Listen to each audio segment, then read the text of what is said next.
इसरो को मिली एक और सफलता। चंद्रयान 3 ने करी अग्नि परीक्षा पास। प्रोपल्शन मॉड्यूल को विक्रम लैंडर से किया अलग। भारत के मिशन चंद्रयान 3 के लिए आज यानी 17 अगस्त का दिन बेहद ही खास रहा। आज विक्रम लैंडर प्रोपल्शन मॉड्यूल से अलग हो गया और अब चांद तक का बचा हुआ सफर विक्रम लैंडर अकेले ही तय करेगा। अब ये कहा जा सकता है कि आत्मनिर्भरता की राह में आगे बढ़ रहा भारत की तरह अब विक्रम लैंडर भी आत्मनिर्भर हो गया। आज प्रोपल्शन मॉड्यूल की मदद से विक्रम लैंडर रोवर के साथ चंद्रमा की कक्षा तक पहुंचा और इसके बाद दोनों ने एक दूसरे की सतह छोड़ दी और अब आगे का रास्ता दोनों अलग अलग तय करेंगे। विक्रम भी आगे का रास्ता खुद ही तय करेगा। प्रोपल्शन मॉड्यूल से अलग होने के बाद 18 और 20 अगस्त को विक्रम लैंडर की डी ऑर्बिटिंग कराई जाएगी, यानी कि जिस दिशा में चंद्रयान 3 चक्कर लगा रहा था उसकी विपरीत दिशा में उसे घुमाया जाएगा ताकि उसकी गति को कम किया जा सके।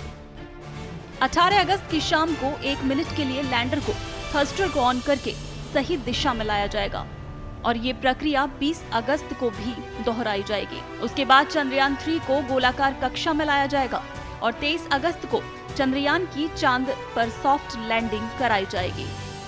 चंद्रमा की सतह पर किसी अंतरिक्ष यान की लैंडिंग 2 तरीके से होती है, एक हार्ड लैंडिंग और दूसरी सॉफ्ट लैंडिंग। हार्ड लैंडिंग में अंतरिक्ष यान सतह पर क्रैश करता है, तो वहीं सॉफ्ट लैंडिंग के दौरान अंतरिक्ष यान की गति को धीरे धीरे कम करके उसे सतह पर उतारा जाता है।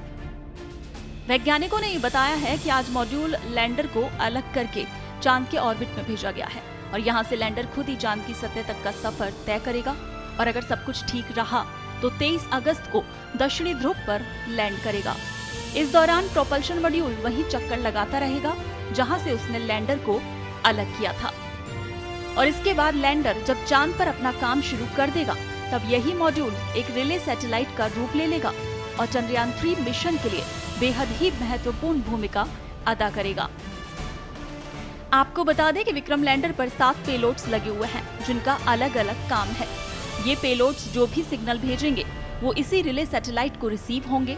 ये रिले सैटेलाइट उन सिग्नल्स को डिकोड करके नीचे धरती पर इसरो के कंट्रोल रूम में भेजेगा।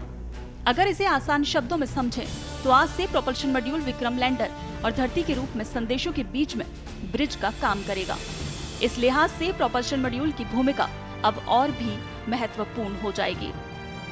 इसरो प्रमुख ने कहा था कि इस बार हम चंद्रयान 2 वाली गलती नहीं दोहराएंगे। लैंडिंग प्रक्रिया की शुरुआत में वेग लगभग 1.68 किलोमीटर प्रति सेकंड है, लेकिन ये गति चंद्रमा की सतह के क्षैतिज है। यहाँ चंद्रयान 3 लगभग 90 डिग्री झुका हुआ है। इसे लंबवत होना है तो क्षैतिज से ऊर्ध्वाधर में बदलने की ये पूरी प्रक्रिया गणितीय रूप से एक बहुत ही दिलचस्प गणना है। हमने बहुत सारे सिमुलेशन किए हैं। पिछली बार हमें यही पर समस्या हुई थी। सोमनाथ ने कहा कि इसके अलावा हमें ये भी सुनिश्चित करना होगा कि ईंधन की खपत कम हो, दूरी की गणना सही हो और सभी एल्गोरिदम ठीक से काम कर रहे हैं।